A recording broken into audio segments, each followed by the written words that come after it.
Karong adlaw atong pagaiskutan ang panghitabo human nga naanak na si Lamech, anak ni Methuselah, descendant ni Seth.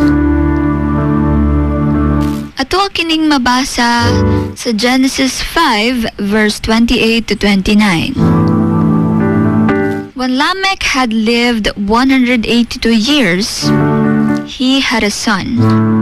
He named him Noah and said, "He will comfort us in the labor and painful toil of our hands, caused by the ground the Lord has cursed."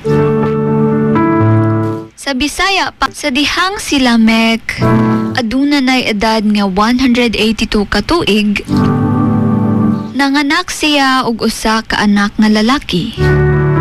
Ginganlan niya kini og Noah ug miingon siya, kini siya magahatag kanatog kahupayan gikan sa kakapoy ug kasakit nga atong nasinati tungod sa yuta nga giilugan sa panalangin sa Ginoo.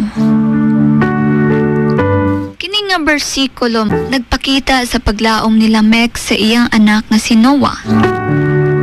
Sa kalibutan nga puno na sa kasakit ug kakapoy tungod sa sala ni Adan ug ni Eva, si Lamech nagtan-aw kang Noah isip usa ka simbolo sa paglaom ug kapayapaan. Usa kini kapahinumdom nga bisan sa kasakit sa kinabuhi, ang Ginoo nag-andam og mga tawo ug kahimtang nga maghatag kanato og kalinaw ug paglaom.